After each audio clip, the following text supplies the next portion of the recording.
leads into the next question that I wanted to ask you. I want to have a conversation about the difference between confidence and self-esteem.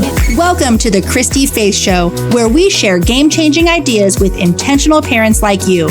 I'm your host, Christy-Faith, experienced educational advisor and homeschool enthusiast. Together, we'll explore ways to enrich and transform both your life and the lives of your children.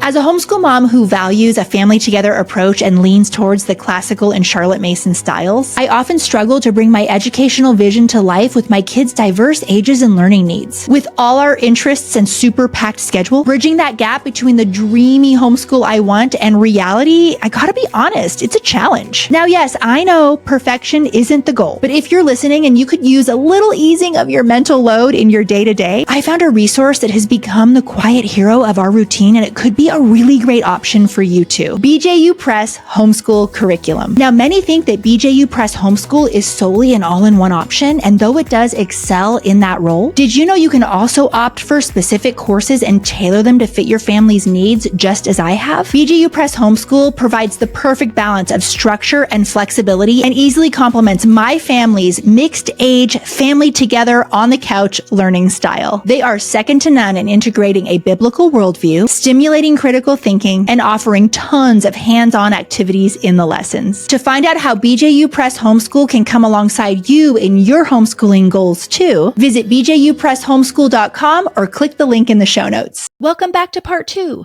In this episode, we'll continue delving deeper into game-changing ideas for intentional parents like you. So grab your coffee, find a comfy spot, and let's dive right in. Because a lot of parents have been told that the way you build your child's self-esteem is by praising them for whatever. That's the most beautiful painting I've ever seen. That's the most this, that's the most that. And we wonder why our kids struggle and don't have confidence. We say, oh, their self-esteem is low. You talk about this in your book, and I loved this. Would you speak a little bit to how do we raise confident kids? Yeah. Okay. So confidence is being willing to try stuff, right? It's being willing to put yourself out there and do new things and push yourself past your boundaries. A confident kid is the one that's going to take a risk, try something new, introduce themselves, look in your eye when they shake your hand. Somebody with self-esteem, that's more along the, not somebody with self-esteem, but self-esteem itself is more along the lines of your internal dialogue, right? You can be super confident and you can have very low self-esteem. I would say my performer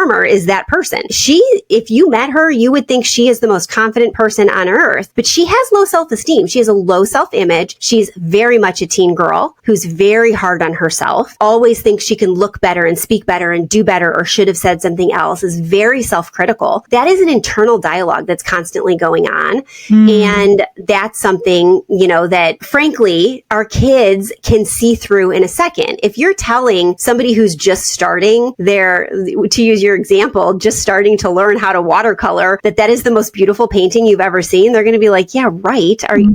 They see right through it. They know. And so they don't trust the other things you say, right? Yeah, exactly. So you have to be honest, because our kids are smarter than we give them credit for most of the time, or than society gives them credit for. And they have an internal dialogue. And that internal dialogue, if we're talking self-esteem, is built up through actual compliments. I love how you're trying something new. Watercolor is very difficult to get the colors blended well and to get the fine lines. Look at you trying. That is amazing. That is a compliment that's going to get to build their self-esteem.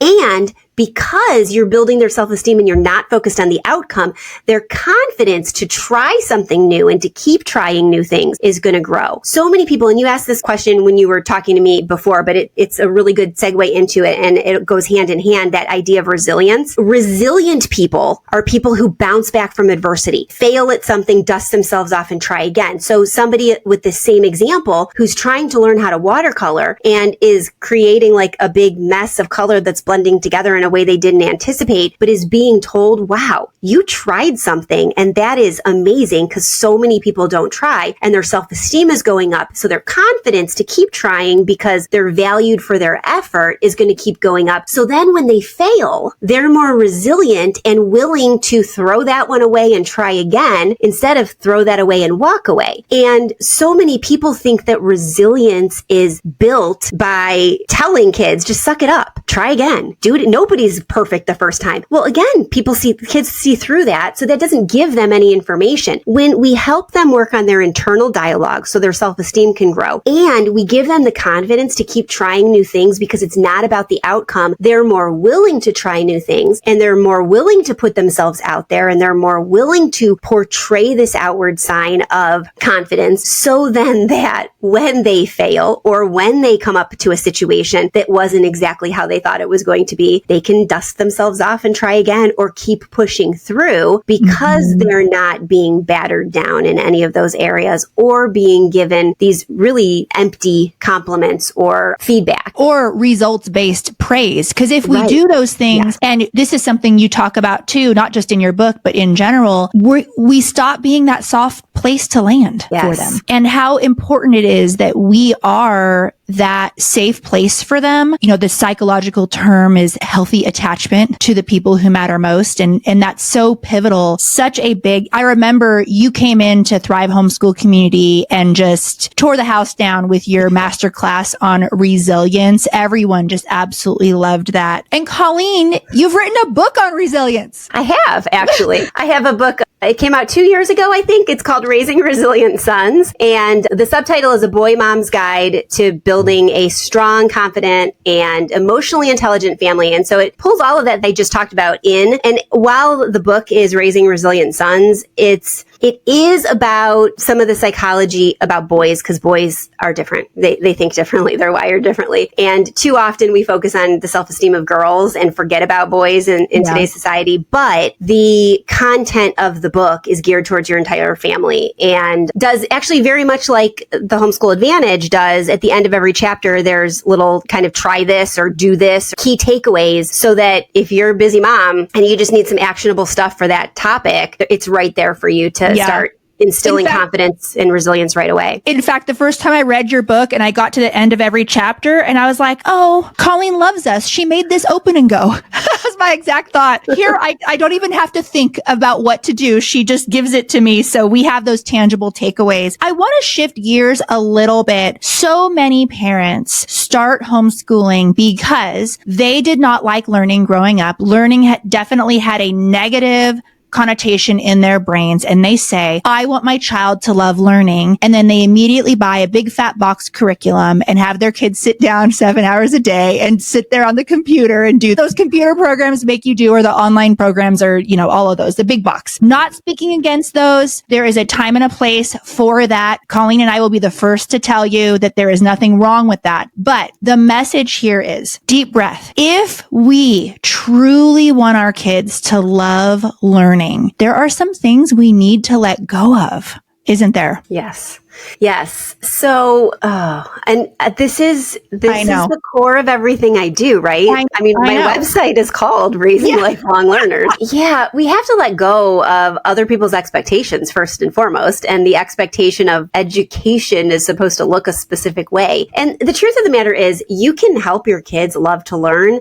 Before we continue, I want to share with you a program that has been a game changer for our family. At our Learning Center, we instructed and helped kids through pretty much every program on the market. So we know firsthand just how important a solid math foundation is for our kids' futures. Finding the right homeschool math curriculum that didn't compromise academic excellence, but also didn't put me and my kids through the ringer was a challenge. Until one day, I found CTC Math. You guys, the rest was history. First off, it's a mastery-based program, which means your child gets a full grasp of the material. It's also loaded with mixed reviews, ensuring your kids don't forget anything they've learned. The questions are adaptive too, which keeps students confident and progressing at their own pace. But the best part, all the teaching, grading, and testing, done for you. With CTC Math, there is no compromise on excellence. Your child gets a top-notch education, and you just made your homeschool life easier. Visit CTC Math to get your free trial today.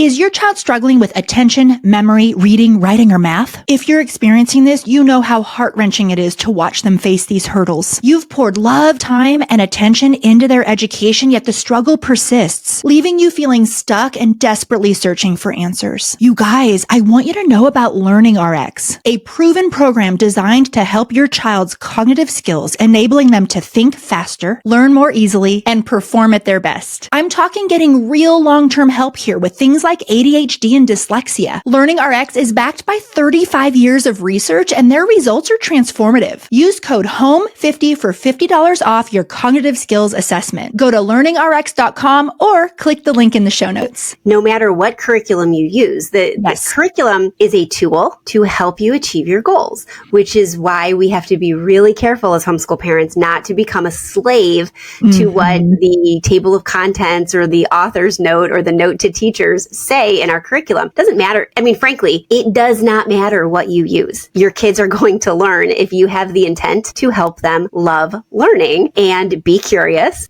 be creative, ask questions. It just doesn't matter. There's everyone, you can talk to 150 homeschoolers and you'll get 150 different suggestions about what programs to use in what ways.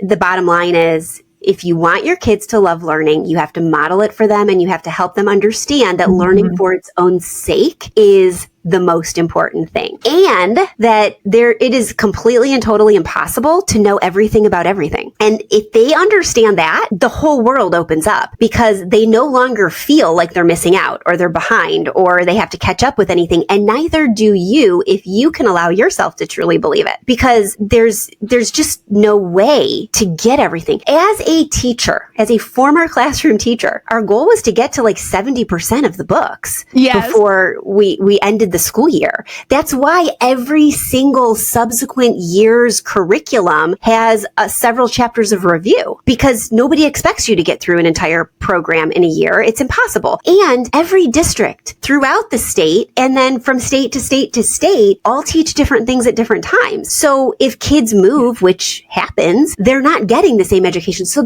it's impossible to graduate high school if you've gone all 12 years or whatever without gaps, because you're not going to learn everything all the time. And if we as homeschooling parents can accept that and own that and really internalize that, it lets all the pressure go away, because you don't feel like you have to measure up, because you're going to have gaps too, just like the kids who graduate public school. They might not be the same gaps, but is that why we do it in the first place? Isn't it so that a kid like Molly can have extra training in the area she wants to go to college for, and Logan, my other daughter, who wants to do something with regards to natural sciences or botany or zoology, can have extra classes and experiences in those areas while just doing enough of the other areas to get her competitive, and while being taught that she doesn't have to know everything, because if she's confident enough to ask somebody a question, she can find out the answer to anything, and that there's nothing wrong with not knowing. That's what we want our kids to know. We want our kids to know that there's always somebody they can ask. There's always a Google search. There's always an Ask Siri or Ask Alexa on the Echo Dot. There's always a video that can explain it, or a tutorial or a podcast episode or whatever. So if we teach our kids that they can't know everything, they can always ask questions and smart people ask questions, then we eliminate the pressure of making sure they know everything, and we help empower them to continue learning throughout life, because they know they can always do something else or pivot in some different way. Right. And a couple of thoughts here. So yesterday, I was invited into Maryland to encourage, at the beginning of the school year, Maryland homeschoolers. And the woman who interviewed me is a thought leader and a speaker across the nation. And she's a high school specialist, a homeschooling high school specialist. And there was a comment yesterday where mom was highly concerned about her 19-year-old son who just doesn't know what he wants to do. And a word of advice that she gave she helped that mama right there in the moment in a beautiful way. But then she also gave us a little bit of coaching for those of us who have kids who are maybe a little younger. And she said, please, she said exactly what you're saying, just in a different way, Colleen. She said, in those high school years, allow your children to explore, to try, dig into those, because when they turn 19, they have this adult pressure to figure out their lives. And it's a lot more stressful for them. Let's use homeschooling to our advantage. Title of your book, Homeschool Advantage. Let's use homeschooling to our advantage where we don't have, education does not take 7 hours a day. We can lean into other interests and have them explore all sorts of things so that when they do leave our home, they at least have some more ideas, because the way this woman was, she was really having a hard time, and her son is crippled right now, emotionally crippled, not knowing what to do. And I think that is just so important. The second piece to what you said is, this is something I repeat over and over again in Thrive Homeschool Community. If we have a content-based mindset of education, I don't think we'll ever actually be happy homeschoolers. And it's hard because when you get off that train of viewing education as information in, information out, your mother-in-law, your father-in-law, your sister, they're not going to get it. They're going to know, well, did you follow the standards? Does Sammy know all of the things they're supposed to know?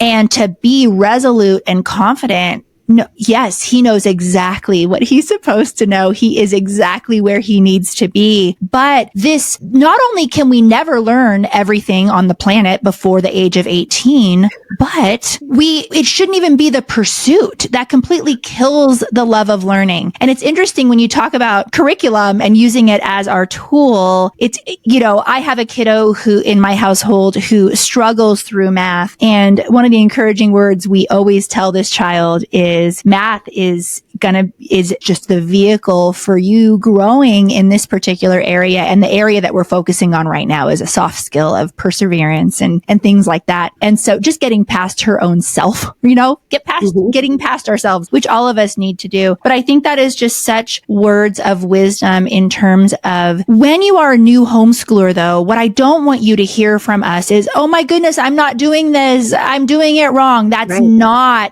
There is so much room for grace. This is, you have to realize, Colleen and I have been in this game for a very long time. When you started out, you didn't believe these things. When I started out, I didn't either. And this has been just this journey for us. I do want to transition a little bit because you have an entire section in your book on the value of read-alouds. And I would love for you to share a little bit on why read-alouds are so important in our homeschools. Yeah, reading aloud can cover so much, right? First of all, it allows you to sneak in different content. It gives you the opportunity to hear more stories at a more sophisticated level than a kid could read on their own. And you've got so many opportunities where kids are captive, right? At the lunch table, at the dinner table, and your morning time, if you do morning time, on the way to different places. Here's a true confession that might surprise some of you. I don't read aloud to my kids anymore. We listen to audiobooks, and it's the same thing. So I don't sit down with a book and open it up and read to them, but we do listen to books together as read alouds. And part of that is because I just don't have the time or the fortitude anymore to lay down, but I can get lunch on the table. We could all be eating together while a story is, going through our ears. It allows us all to hear beautiful words, to hear the cadence of language. My kids have beautiful vocabulary. They didn't get that from reading dictionaries or doing vocabulary books. They got it from hearing. You know what? I hate vocabulary books. Oh, yeah. Don't you? Yes, I do. I hate grammar books. I hate all of that. Yeah, I used to drill and kill my students on the vocabulary. Oh, brother. Yeah, and all you need to do is read out loud. Yeah. Well, and you're caught up in the story, and you put yourself in to these situations where you become the character, and and everybody becomes a different character too, which is so fun when you're doing it together. But you're seeing people solve problems and think critically and think creatively and do hard things and do things that could never actually happen. And then you get to understand what makes a good story, and then it exposes you to all sorts of different things. I can't tell you how many times my kids have looked something up because they heard about something in a story that, didn't make any sense. And so it's at its core with regards to academics, it opens them up to all these different skills and abilities and things like that, but also gives you shared stories, connection. Girl, preach it. Yes. Preach it, girl. I love it. The shared experience is powerful. Yes.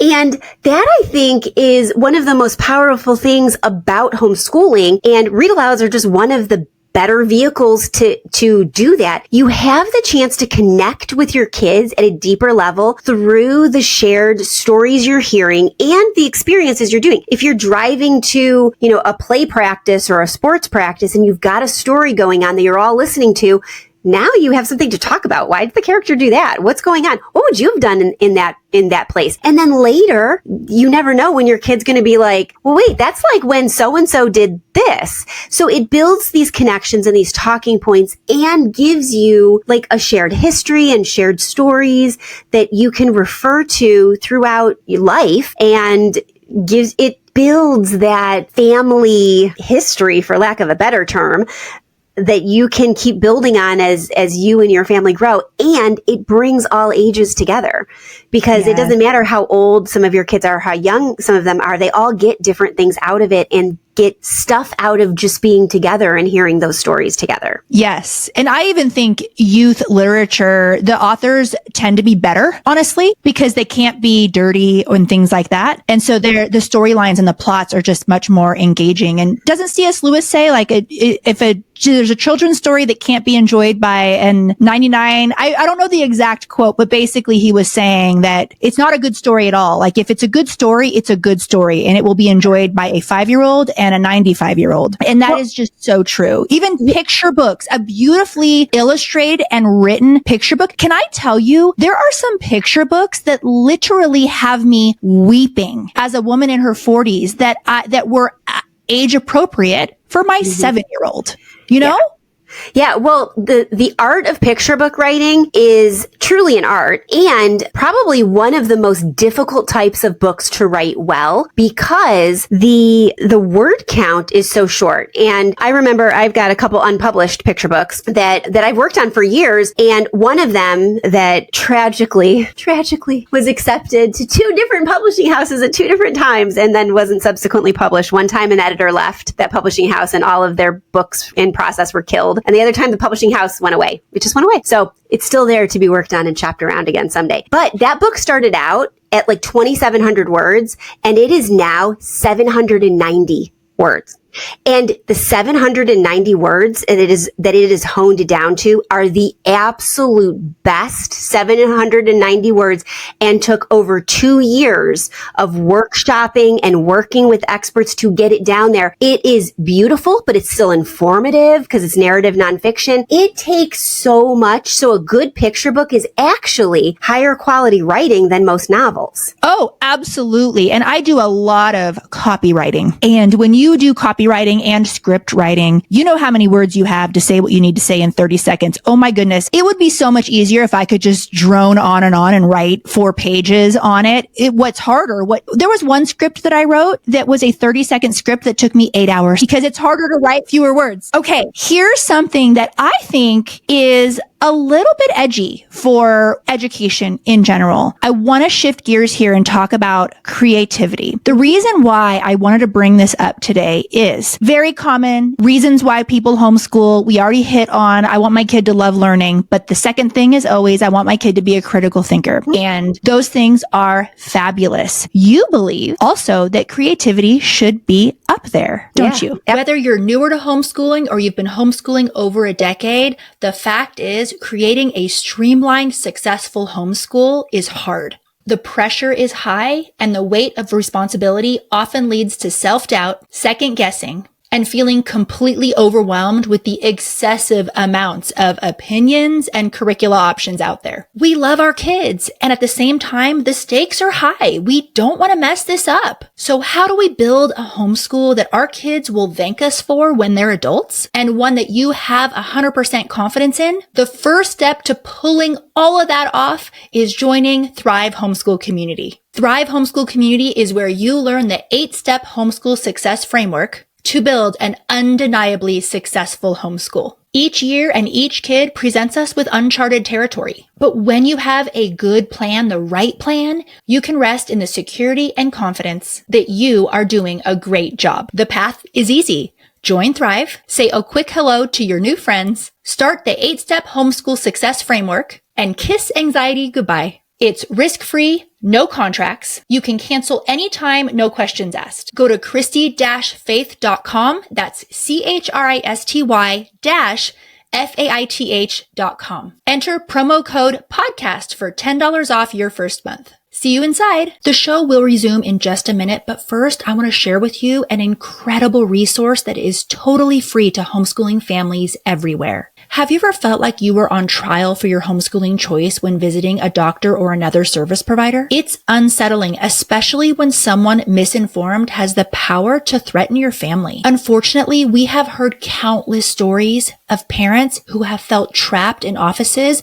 and met with suspicion rather than support simply because they were homeschoolers. I've been profiled and interrogated myself, and I'm sure many of you have as well. Enough is enough. It's time we proactively vet service providers before giving them our business and our money. Enter Christy-Faith's List, a directory 100% free to homeschooling families, connecting you with homeschool-friendly service providers who promise to support you in your homeschooling choice. We want every homeschooler in America to know about and be using this list. So here's how to make Christy-Faith's List a household name. 1, tell all your friends about it. Let's show the market just how powerful the homeschool movement is. 2, check Christy-Faith's List website before stepping foot into any service provider's office to make sure they are on there. And 3, if your favorite service provider isn't on the list, make sure to refer them. There's a button on the homepage of the website. It takes only 30 seconds, and that way we can send them a lovely invite. If you're listening and you are a homeschool-friendly professional, we want you on the list. We're eager to connect homeschooling families with you, shout your name from the rooftops, and bring you tons and tons of business. We have plans for every type of business, both small, local, nationwide, and worldwide. Check out ChristyFaithsList.com today. Absolutely. Yeah. Well, so I think that most people tend to just kind of relegate creativity to like the fine arts, right? They think about creativity as being a good artist or being, a writer or an actor or whatever, but that's not just what creativity is. It certainly takes creativity to do those things, but creative thinking is deeper than that. It is about seeing multiple possibilities to one single problem or, multiple different outcomes. It's being able to flip the script and take your education in an opposite approach of others, what's typical. It's about, looking at a kid in front of you or a problem in front of you and being able to do something different with it. It's about, one of the activities I've done with kids off through the years is finding different uses for everyday objects. And that's like taking a paperclip and telling me 50 different things you could do with a paperclip. Thinking fluently in a way that like expands it. And yeah, I talk about creativity in one chapter, and then I go into a whole entire chapter about creativity because creativity is the foundation of pretty much everything. If you can think creatively about your life, you can find different outcomes for whatever scenario and situation that you're involved in. If you wanted to do something with animals and you're a creative thinker about it, you can find all sorts of different opportunities that can, that present themselves or that you can create in order to be able to use your creative thinking.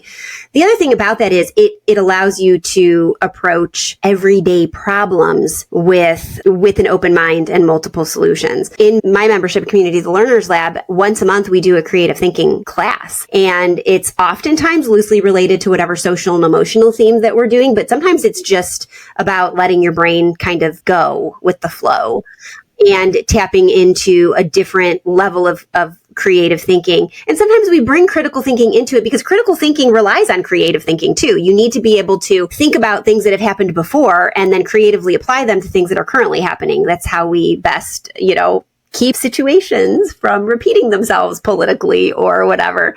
And it's fun to watch kids like open their minds and brainstorm different ways to solve problems or brainstorm different things that they could do. We recently did an activity that was about setting goals. And you'd think like setting goals, how is that creative thinking and how is that even creative at all? And the kids drew they drew a big cloud and brainstormed all these different things that they might want to do before the end of the year. Brainstorming in and of itself is a creative thinking process because it's being fluid fluent in your thinking. It's coming up with multiple possibilities. And the best thing about brainstorming and being fluent in your creative thinking is that your brain expels the mundane first. It gets rid of the easy ideas and answers first.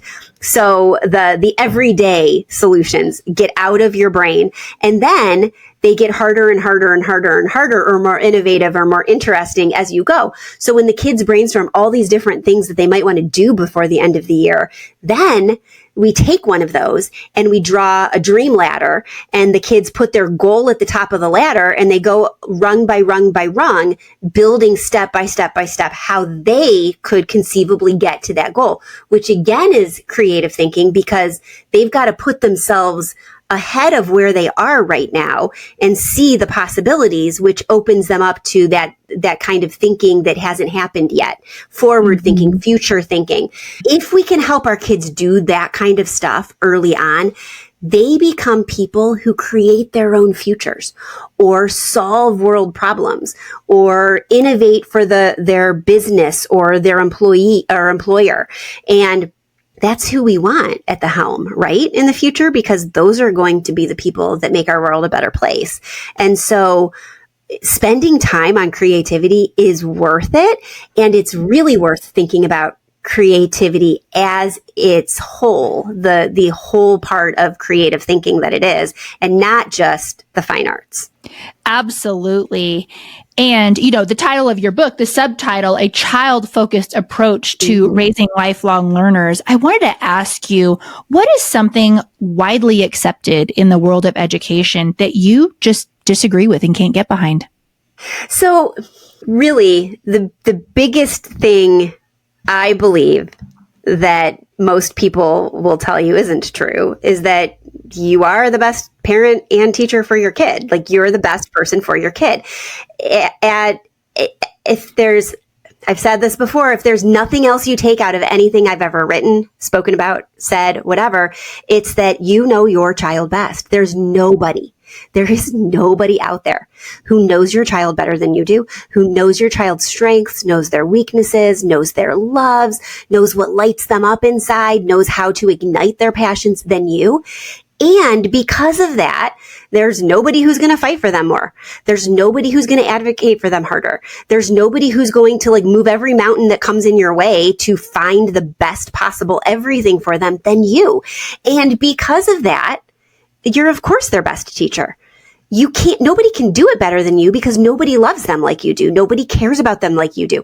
Yes, teachers care about their kids. I cared about my students so much. I still remember some of them. I still keep in touch with some of them. But I don't care about them as much as I care about my own kids. I would do more for my own kids than any amazing student that I've had, as much as I love them, because that's what being a parent is all about. And because of that, you are the best teacher for your kid. Absolutely. I want to read a quote from your book, and I circled it and I said, oh my goodness, I just love this so much. You write, homeschooling with a child focus with the goal of raising lifelong lovers of learning means that we need to be present, trust that the time invested is worth it, and make sure we're engaged, welcoming, and willing to admit our own mistakes to solve problems together. We must channel our time, energy, and attention into nurturing our children's lives. That encompasses so very much, because it's not only home education, but it's also modeling social emotional learning. It's that connection piece that you love to encourage parents to have in the homeschool, connection above everything else. I wanted to ask you, what is one thing that you wish you knew when you first started out homeschooling that you could share with those young mamas that are just starting out and they are scared right now? They're worried they're going to mess up. They have people in their lives who are looking at them with a side eye. Can she really do this? What's one thing that you could share with her that you wish someone had told you when you were first starting out? Yeah. Oh, there's so many things. Yeah. The first thing that I'm going to say is, no matter what I say, brand new moms, I know that you can't believe all of it, because you haven't been there long enough. But I bet everybody who's been doing this for 5 or more years will say similar. I wish that I had slowed down. I wish that I'd bought less. I wish that I'd done less academic and more connecting and experiential learning. I like to say to new moms that I meet, like at conventions and conferences, who are overwhelmed by just the sheer volume of stuff that they could possibly do, to buy more or buy less than they think they need and to play more than they think they should. It really is true that there's so much time for the academics that I know you don't believe it. I know you think that there's so many things you've got to cram into their heads, but the truth is it doesn't take much time to help a child understand any academic concept if they're ready to learn that academic concept. But it takes time to build heart and connection. And at the end of the day, at the end of the road, that's what matters most. No matter what you do education-wise, your kids are going to remember how they felt when they were with you. They're going to remember some of those special outings, those, I call them in the book, surprise rides, those different excursions and adventures and things that you did. So you really can do less than you think you should. You really can. You don't need a curriculum for every single subject. You can double dip. If your history curriculum that you love is having them write paragraphs and stuff, count it as writing, count it as handwriting. Now you've got 3 subjects in that one curriculum. You can count so much more than you need to. In a school setting, they need to separate it all out because they need the accountability. You don't need, you can count a history curriculum as 3 different things because it doesn't matter, and you'll be better for it. You'll have more time to play. You'll have more time to go for walks. You'll have more time to sleep in and snuggle together on rainy days and have hot chocolate and all of that. Buy less than you think you should, play more than you think you can, and just enjoy your kids. Enjoy the process of homeschooling, because again, one of those things that I didn't believe was that, all the older parents who tell you it goes by so fast, the days are long. I'm not going to deny that.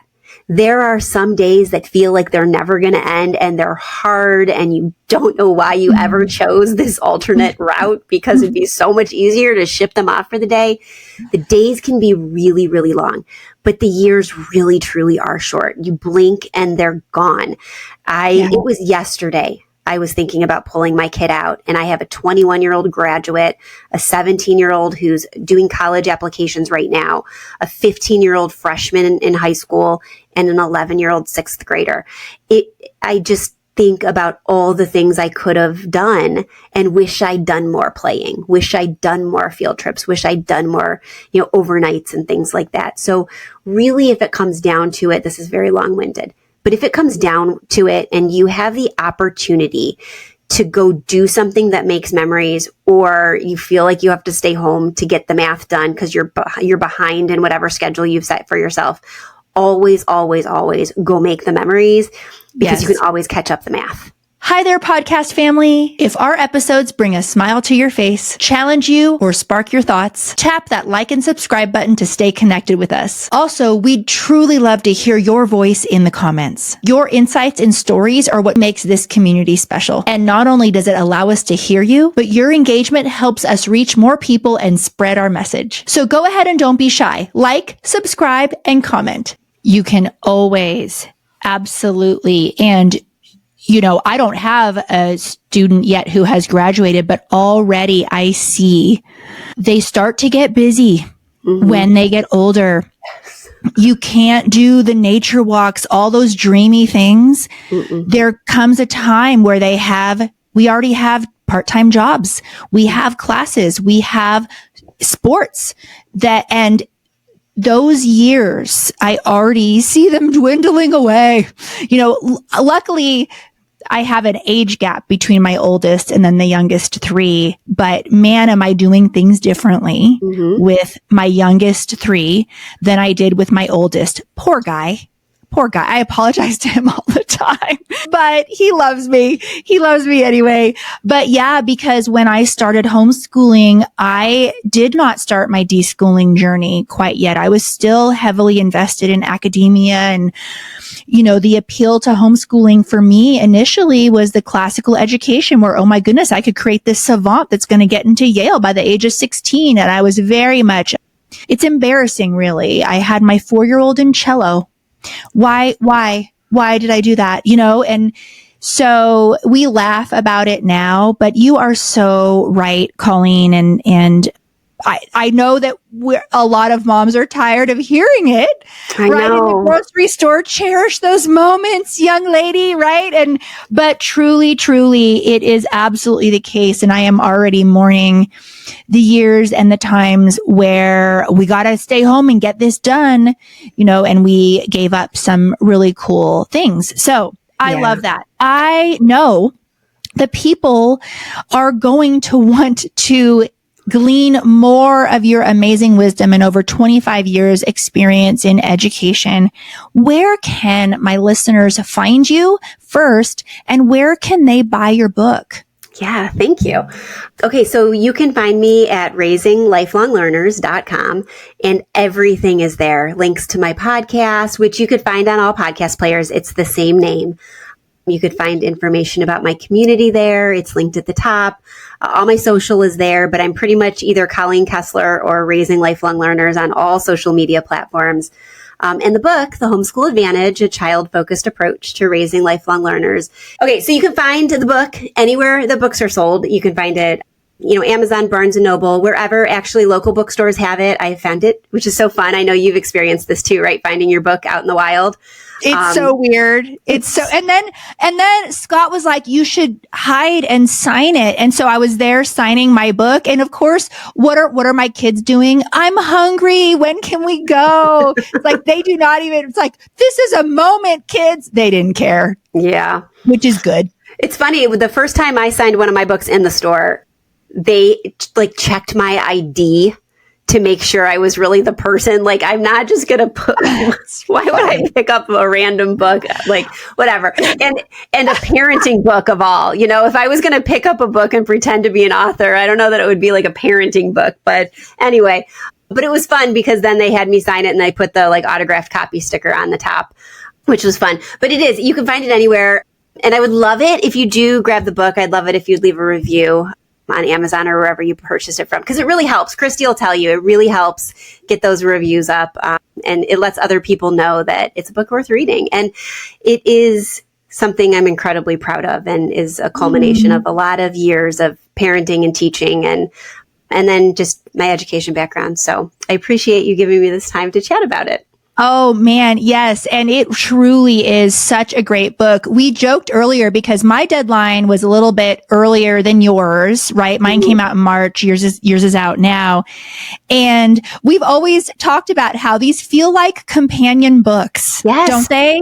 Yes. And absolutely. It's like you pick up where I left off. And I think that is just, it's a beautiful testament of just who you are as a person and how much you care about kids. The last word that I want to say just about you being a friend and who you are in the homeschool space that I think is pretty unique and special is you remind us how cool our kids are. And they are. And to not miss out. And I love that. Every time I hear you speak, every time I hear your podcast, even all throughout, dripped through this book is your kids are cool. Spend time with them.